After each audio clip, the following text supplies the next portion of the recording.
Hello every one. അപ്പോൾ ഇന്ന് നമ്മളൊരു ചെറിയ ബിരിയാണി ഉണ്ടാക്കാൻ പോവാണ്. അപ്പോൾ ബിരിയാണീൻ്റെ വേണ്ട ഇൻഗ്രീഡിയൻസൊക്കെ നമ്മളിങ്ങനെ റെഡിയാക്കി വെച്ചിട്ടുണ്ട്. ഇനി നമുക്ക് പതുക്കെ കുക്കിംഗ് തുടങ്ങാം. അപ്പോൾ നമ്മൾ ഫസ്റ്റ് ഓഫ് ഓൾ കുറച്ച് ഗീയും വെജിറ്റബിൾ ഓയിലും എടുത്ത് വെക്കണം. ഒരു 5 table spoon of ghee and 5 table spoon of vegetable oil രണ്ടും കൂടി ഹോട്ട് ഒരു പാനിലോട്ട് ഒഴിക്കുക. പാനല്ല, പോട്ടിലോട്ട് ഒഴിക്കുക. എന്നിട്ട് പിന്നെ നമ്മൾ ഗ്രൈൻഡ് ചെയ്ത് വെച്ച chilli, garlic and ginger paste എടുത്തിട്ട് ഒരു കുറച്ചതെടുത്തിട്ട് നമ്മളിങ്ങനെ നമ്മുടെ എണ്ണയും ഗീയിലോട്ടൊന്ന് മിക്സ് ചെയ്യാം. ലൈറ്റ് ബ്രൗൺ ആകുന്ന വരെ നമുക്കതൊന്ന് മിക്സ് ചെയ്യാം. അത് കഴിഞ്ഞിട്ട് നമ്മൾ ഒരു 3 ഓണിയൻ കട്ട് ചെയ്തത് നമ്മളതിലോട്ട് ഇടുക. എന്നിട്ട് അതൊന്ന് ലൈറ്റ് ബ്രൗൺ ആകുന്ന വരെ അതിനെ ഒന്ന് സോട്ടേ ചെയ്യാം. ഇത് സോട്ടേ നല്ലപോലെ ആയി കഴിഞ്ഞിട്ട് നമ്മളിതിലോട്ട് കുറച്ച് ഉപ്പും കൂടി ഇട്ട് ഇത് പെട്ടെന്ന് സോട്ടേ ആവും. അപ്പോൾ it will become more brown colour. ഇനി നമുക്ക് ഇതിൻ്റെ മസാല റെഡിയാക്കാം, ബിരിയാണി മസാല. അപ്പോൾ red chilli, cardamom, bay leaves, കുറച്ച് പെപ്പർ ഇതൊക്കെ ഇട്ടിട്ട് നമ്മൾ നല്ലപോലെ അതിനെ ഗ്രൈൻഡ് ചെയ്തെടുക്കുക. ഓക്കെ, അപ്പം നമ്മുടെ ബിരിയാണിയുടെ മസാല ഈസ് റെഡി. ഇനി നമ്മളൊന്നും കൂടി ആ ഓണിയനെ നല്ലപോലെ സോട്ടേ ചെയ്തിട്ട് അത് ബ്രൗണിഷ് കളറാവുന്ന വരെ അതിന് സോട്ടേ ചെയ്യാം. അപ്പോഴത്തേനും നമുക്ക് അടുത്ത ഇൻഗ്രീഡിയൻസ് റെഡിയാക്കാം. That is tomato, mint leaf, coriander leaf and curd. Okay, പിന്നെ ഇത് നമ്മൾ മമ്മി ഉണ്ടാക്കിയ വൈൻ, പിന്നെ കുറച്ച് കൊറിയാൻഡർ, മിൻറ്റ് ലീവ്സൊക്കെ നമ്മളിങ്ങനെ പ്രൂൺ ചെയ്യാൻ വേണ്ടി വെച്ചേക്കാണ്. പിന്നെ നമ്മുടെ മസാലയും ചിക്കൻ. അപ്പോൾ നമ്മൾ ടൊമാറ്റോ എടുത്തിട്ട് നമ്മൾ ആ ഓണിയൻ സോട്ടേ ചെയ്തതിലോട്ട് അത് കണ്ട ബ്രൗണായ ഓണിയനിലോട്ട് നമ്മൾ ടൊമാറ്റോ ഇട്ടു, പിന്നെ കൊറിയാൻഡർ ലീവ്സ് ഇട്ടു, മിൻറ്റ് ലീവ്സും ഇട്ടു. എന്നിട്ട് നമ്മൾ നല്ലപോലെ മിക്സ് ചെയ്തിട്ട് ഇപ്പോൾ അതിലോട്ട് ടേമറിക് പൗഡർ ഇട്ടു. എന്നിട്ടൊന്ന് നല്ലപോലെ ഒന്ന് മിക്സ് ചെയ്യുക. പിന്നെ കുറച്ച് കൊറിയാൻഡർ പൗഡർ,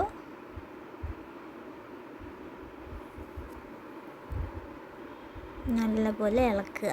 പിന്നെ കുറച്ച് ചില്ലി പൗഡർ, ഇതാണ് നമ്മുടെ സ്റ്റാർ. നല്ലപോലെ ഇളക്കുക. ഇനി നമ്മുടെ ബിരിയാണി മസാല, നമ്മൾ പൊടിച്ചെടുത്ത മസാലയും കൂടി അതിലോട്ട് ചേർത്തിട്ട് ഇതെല്ലാം നല്ലപോലെ സോട്ടേ ചെയ്യണം. സോട്ടേ ചെയ്ത് കഴിയുമ്പോൾ ഇതിൻ്റെ ഒരു ടെക്സ്ചർ മാറി തുടങ്ങും and it will smell much better. അപ്പോൾ നമ്മൾ ചിക്കൻ അതിലോട്ട് ആഡ് ചെയ്യാം. ഓക്കെ, നമ്മളിവിടെ 1/2 kg ചിക്കൻ മാത്രമേ ഇടണുള്ളൂ. അപ്പോൾ 1/2 kg ചിക്കൻ അതിലോട്ട് ഇട്ടിട്ട് ഒന്ന് നല്ലപോലെ മിക്സ് ചെയ്യുക till all the masala gets into the chicken. ഇതിനപ്പം നല്ലപോലെ മിക്സ് ചെയ്യണം. കൈ കഴിക്കണ വരെ മിക്സ് ചെയ്യുക. ഇനി അതിലോട്ട് നമ്മുടെ curd, 3 table spoons of curd, തൈര് അതിലോട്ട് ഒഴിച്ചിട്ട് നല്ലപോലെ മിക്സ് ചെയ്യുക.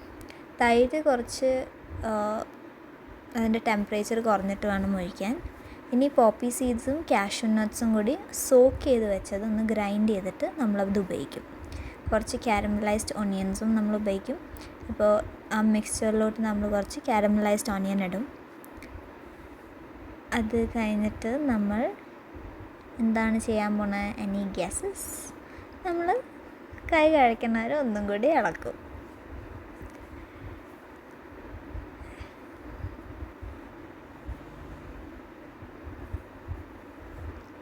ഇനി നമ്മുടെ പോപ്പി സീഡ്സും കാഷ്യൂടെ പേസ്റ്റ് അതിലോട്ട് ഒഴിച്ചിട്ട് ഒന്ന് നല്ലപോലെ മിക്സ് ചെയ്തിട്ട് കുറച്ച് നേരം അതിന് സോക്കിൻ ചെയ്യാൻ വേണ്ടി നമ്മൾ റെസ്റ്റ് ചെയ്യിപ്പിക്കും. ഓക്കെ, എന്ന് പറഞ്ഞാൽ ഫ്ലെയിമൊക്കെ ഓൺ ചെയ്ത് വെച്ചിട്ട് നമ്മളതിന് നല്ലപോലെ കുക്ക് ചെയ്തെടുക്കും. ഓക്കെ, അപ്പോൾ നമ്മുടെ ഇനി ഗ്രേവി കുറച്ചും കൂടി വാട്ടറി ആക്കാൻ വേണ്ടി നമ്മൾ നല്ല തിളച്ച വെള്ളം, ചൂടുവെള്ളം ആവശ്യത്തിനനുസരിച്ച് നമ്മൾ അതിലോട്ട് ഒഴിച്ചു കൊടുക്കും. Okay, make sure it is hot water. ഇനി ഇതിന് നല്ലപോലെ ഇളക്കുക. ഇളക്കേണ്ട ആവശ്യമില്ല, എന്നാൽ എല്ലാം ഇങ്ങനെ ചിക്കനൊക്കെ വെള്ളത്തിൽ മുങ്ങി കിടക്കുന്ന പോലെ കിടക്കണം. നല്ല ചിക്കന് ജീവൻ വെക്കൂ. ഓക്കെ, ഇനി അതിനെ അടച്ച് വെച്ച് നമുക്ക് കുക്ക് ചെയ്യാം. ഇനി നമുക്ക് റൈസിൻ്റെ പരിപാടിയിലോട്ട് പോവാം. അപ്പോൾ ബേ ലീഫ്, സിനമൺ, ക്ലോ, കാർഡമൻ, ബ്ലാക്ക് കാർഡമം ഇതൊക്കെ എടുത്ത് വെച്ചിട്ട് നമ്മൾ നമ്മുടെ ഓയിലിലോട്ട്, ഹോട്ട് ഓയിലിലോട്ട് ഇതൊക്കെ നമ്മൾ ചേർക്കും. ഓക്കെ, ഇതെല്ലാം ഹോട്ട് ഓയിലിലോട്ട് നല്ലപോലെ ചേർക്കുക. ഇനി കുറച്ച് ഷാഹി ജീരയും കൂടി അതിലോട്ട് ആഡ് ചെയ്യുക. ഇത് നമ്മൾ ഷാഹി ജീര ആഡ് ചെയ്തു, ഇട്ട് നല്ലപോലെ ഒന്ന് മിക്സ് ചെയ്യാം. ഇനി സോക്ക് ചെയ്ത് വെച്ച ബിരിയാണി റൈസ് അത് ഡ്രെയിൻ ചെയ്തിട്ട് വേണം ഈ മിക്സ്ചറിലോട്ട് നമ്മൾ ഇടാൻ. എന്നിട്ട് അത് നല്ലപോലെ ഒന്ന് ഇളക്കി കൊടുക്കുക. അപ്പോൾ നമ്മുടെ റൈസ് ഒന്ന് ആ ഫ്ലേവറിലോട്ടൊന്ന് മിക്സ് ആവും. ഇനി നമ്മൾ വെള്ളം ഒഴിക്കുക. ഇത് നല്ല ചൂട് വെള്ളമായിരിക്കണം നമ്മൾ ഒഴിക്കേണ്ടത്.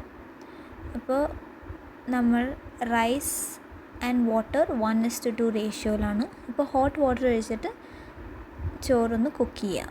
ഓക്കെ, അത് അടച്ച് വെച്ച് നല്ലപോലെ കുക്ക് ചെയ്യാം. ഇനി നമ്മുടെ ഗാർണിഷിങ്ങിന് വേണ്ടി നമ്മൾ കുറച്ച് സാധനങ്ങൾ, okay, like cashews, caramelised onions, mint leaves, coriander leaves ഇതൊക്കെ നമ്മൾ എടുത്ത് വെക്കും. ഇനി നമ്മുടെ ചോറ് റെഡിയായി, റൈസ് ഇസ് റെഡി. അപ്പോൾ നമ്മുടെ മസാലയും റൈസും റെഡിയായി. ഇനി രണ്ടും കൂടി നമുക്ക് മിക്സ് ചെയ്യണ്ടേ. അപ്പോൾ നമ്മളിങ്ങനെ ലെയർ ചെയ്തിട്ടാണ് ബിരിയാണി നമ്മൾ സെർവ് ചെയ്യാൻ പോകണം. സോ ചിക്കൻ ഏറ്റവും അടിയിലത്തെ ലെയറിലായിരിക്കും. പിന്നെ നമ്മൾ ഇങ്ങനെ റൈസും പിന്നെ കുറച്ച് ഗാർണിഷിങ്, പിന്നെയും ഒരു ലെയർ ഓഫ് റൈസ്, പിന്നെ ഗാർണിഷിങ്.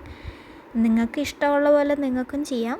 വേണമെങ്കിൽ സെപ്പറേറ്റ് ആയിട്ടും കൊടുക്കാം, അല്ലെങ്കിൽ ഈ ഗാർണിഷൊക്കെ ഇങ്ങനെ നമ്മൾ ചെയ്യണ പോലെ നിങ്ങൾക്ക് ചെയ്യാം. ഓക്കെ, സോ ഗാർണിഷ് ചെയ്യുമ്പോൾ ഗീയും അതിൽ നല്ലപോലെ ഒഴിക്കണം. അപ്പോൾ നമ്മുടെ ഗാർണിഷിൽ എന്തൊക്കെ പോകണമെന്ന് നിങ്ങൾക്ക് കാണാം. അപ്പോൾ കുറേ പച്ച കളറിലെ ലീവ്സും, കാരമലൈസ്ഡ് ഓണിയൻസ്, പിന്നെ കാഷ്യൂ, ഡ്രൈഡ് ഗ്രേപ്സ്,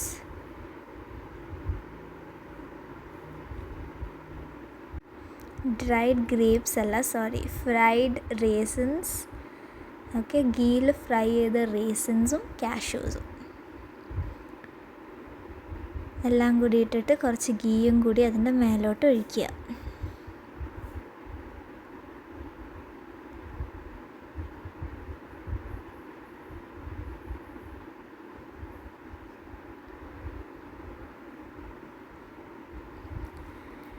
ഇനി നമുക്കിത് അടിപൊളിയായിട്ട് പ്ലേറ്റും ചെയ്യാം. പക്ഷേ നമ്മൾ തിന്നണ ധൃതിയിൽ നമ്മൾ പ്ലേറ്റിങ്ങിനൊന്നും പോയില്ല. പക്ഷെ അതിൻ്റെ മുമ്പ് നമ്മൾ ദമ്മും ചെയ്യണം. അപ്പോൾ നമുക്കിനി ഗാർണിഷിങ് കഴിഞ്ഞിട്ട് നേരെ ദമ്മിലോട്ട് പോകാം. അപ്പോൾ നമ്മുടെ ബിരിയാണി ദം ബിരിയാണിയായി മാറും. Okay, let's go to making this biryani hot and hotter. അപ്പോൾ ദം ബിരിയാണി ചെയ്യാൻ നമ്മളൊരു അയൺ പാൻ നമ്മൾ ഒന്ന് ഹൈ ഫ്ലെയിമിൽ വെച്ചിട്ട് ചൂടാക്കിയിട്ട് അതിൻ്റെ പുറത്തോട്ട് ഈ ബിരിയാണി നമ്മൾ സെറ്റ് ചെയ്തെടുത്ത് വെക്കും. എന്നിട്ട് ബിരിയാണിയുടെ ആ പാത്രത്തിന് എയർ ഹോൾസൊക്കെ നമ്മൾ ബ്ലോക്ക് ചെയ്യും. നമുക്ക് മൈദയൊക്കെ ഇങ്ങനെ വെള്ളത്തിൽ കലക്കിയിട്ട് അതിൻ്റെ ഒരു മാവ് പോലെ ഉണ്ടാക്കി ചുറ്റും തേച്ച് വെക്കാം. അപ്പോൾ അത് എയർ ടൈറ്റായിട്ട് നല്ലപോലെ കുക്ക് ചെയ്യും. ഒരു 7 minutes ദം ചെയ്താൽ മതി. അതിൽ കൂടുതൽ ചെയ്യേണ്ട ആവശ്യമില്ല. Because your chicken is also cooked and rice is also semi cooked. അപ്പോൾ 7 to 8 minutes. ഇനി നമ്മളിത് പ്ലേറ്റിലോട്ടിട്ട്, ഞാൻ പ്ലേറ്റിങ്ങിനൊന്നും വെയിറ്റ് ചെയ്തില്ല. ബിക്കോസ് നമ്മളെല്ലാവരും ഭയങ്കര ധൃതിയിലായിരുന്നു. ഈ സമയത്ത് നല്ല അടിപൊളി മണമാണ്. നമ്മളെല്ലാവരും വാരി വലിച്ച് കഴിച്ചു. സോ എസ്തറ്റിക്സൊക്കെ ഈ സമയത്ത് നമ്മൾ മറന്ന് നമ്മൾ straight away went to eating. Thank you for watching.